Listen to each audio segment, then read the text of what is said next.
Stanford to get the guys where they needed to be, and that's what it took. So, there's 3 teams left this deal, 2-1. We're one of the 3. I think we played really good basketball the last 2 nights. I think we got better every single game out. Tonight it didn't start out great, but they had some tough shots. Our guys just stayed the course after going down 8-zip. I think we went on a 17-3 run, never gave up the lead from there. So this is a strong, tough. Coach Cooley does a great job. I've known him for a while. He recruited my kids when I was at Romulus. His teams always are hard-playing, tough teams. And I told our guys, we're going to have to out-rebound them. We can't get out-rebounded like we did the last 2 nights. And they answered the bell. We out-rebounded them 48-28. So I thought our guys stepped up in areas they need to step up in. We had 5 guys in double figures, pretty balanced. It's Petty's birthday today. He led us in scoring with 16, but we had 2 other guys with 15. I think Primo's getting more and more comfortable in the offense, more and more comfortable playing high-level basketball. His shooting 3 of 6 back-to-back games. 8 for 12 as a team in the second half. So, it's going to win us a lot of games. So maybe it was first game jitters. I don't know what it was against Stanford, but we didn't quite play as hard as we needed to, and we didn't shoot as well as we need to. But we're starting to click, I think, now. Thank you, Coach. We'll go ahead and take questions for either Herb Jones or Coach Oats at this time. We'll start with Tony Zukalis. Yeah, Nate, can you talk about Herb's as an offensive player? We've really kind of seen him kind of add that to his game this season. Yeah, he went 1 for 1 at the line. He's 2-2 or from the 3-point line, 2 for 2 at the free throw line. He spent a ton of time in the gym all off season. I've been telling you guys all fall that he's really trying to be a pro, and I think he starts hitting jumpers like he's hitting them right now, and he's playing a lot of point guard. When Quinterly comes out, Herb's our point. He's a 6'8" point guard that can handle the ball. We'll get the turnovers cleaned up here, but he had 5 assists, 11 points, 8 rebounds, 5 assists. He's going to get a triple-double this year. He's been playing as good as anybody on our team through the first 3 months of practice here. So really happy to see the shots go down for him, see the hard work pay off. Next question goes to Tyler Martin. Yeah, this is for Herb. Herb, just, kind of talk about your performance tonight, and then, too, what did you learn about your teammates over these 3 days, able to overcome what happened Monday night and then capitalize against UNLV Tuesday night and to come out and perform like that tonight? Well, tonight, I came out, and I just let the game come to me. I didn't try to force anything. I think I tried to force a lot the first game, and I came out and just played basketball the way I know how. And, over this 3-day span, my teammates, I just seen them respond to whatever coach needed us to do. Like after the first game, he challenged us to be tougher and play harder, and that's what we all came out and did. Let's go to Mike Rhoda. Go ahead, Mike. Yeah, for Nate, you mentioned the 15 points there from Primo. When you go back to the summer when he first got here, just how much did you anticipate that sort of contribution or impact in the sort of minutes that he's gotten? You know what? I don't.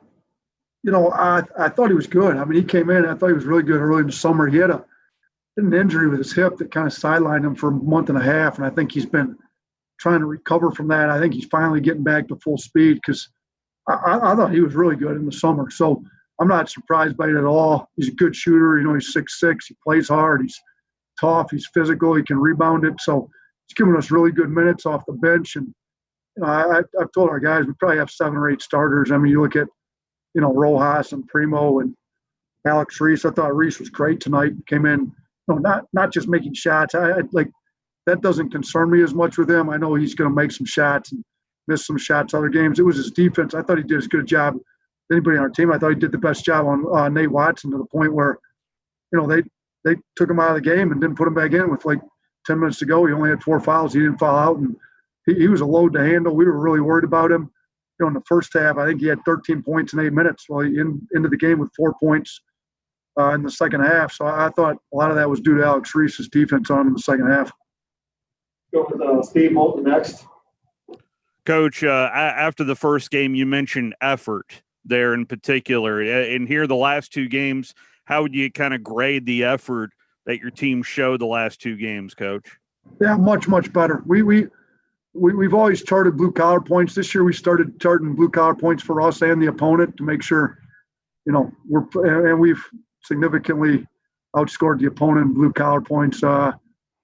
both of these last two games. So really happy with it. Herb got the hard hat both these last two games. He's kind of all over the place with deflections and blocks and rebounds and steals. But, the whole team as a whole, I mean, shoot, I think even I love Juwan Gary's block at the end. And we have a turnover. He chases the kid down.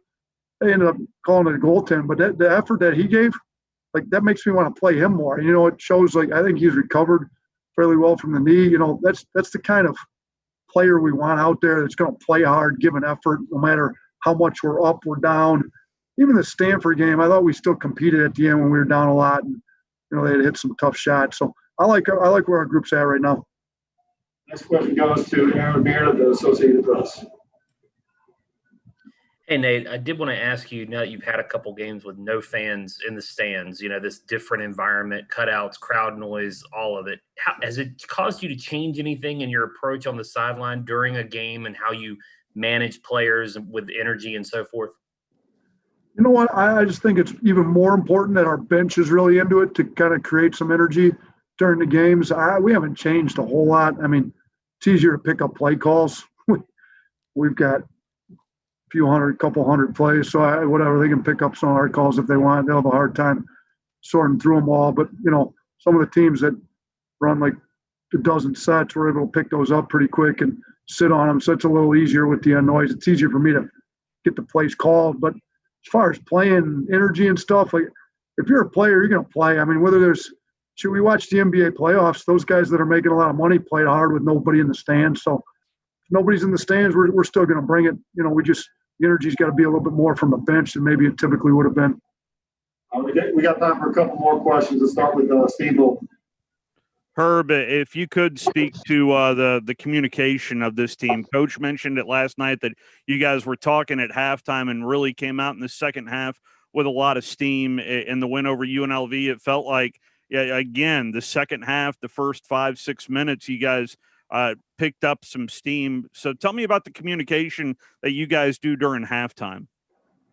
I mean, we just talk about not like going back to what we used to do last year. I think we used to come out like in the second half kind of sluggish last year, and we kind of preached that to the younger guys and like the new guys that's on the team, that the first 4 minutes or the first 6 minutes of the first half are the most important, and it sets the tone. So, like, at halftime, we just tell them to come out with as much energy as we came out with at the beginning of the game. Any other questions? Looks like Steve, you got a follow-up here. Go ahead.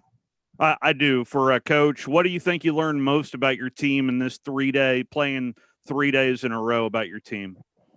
How hard you have to play, how hard it is to get a win in high major basketball, and the attention to detail that it takes to get a win. I mean, you let up for 1/2 second on the defensive end, you give up a three. You do that 3-4 times, you give up the threes we gave up to Stanford, and you put the game out of reach. So I think our guys, we practice hard, but games are different in practice. There's a level that you got to bring to a game to win at this level, and I didn't think we had it. And I think we do have it now. I think we've grown a lot in that area in the last 3 days, and if it took a loss to Stanford to get us to where we need to be, then that's what it is. But I think we got a really good team. I'm looking forward to what we do against Clemson. And what do we got? About 10 days. We're against Clemson, I think. Any other questions for either Herb or Coach? All right. Thank you all very much.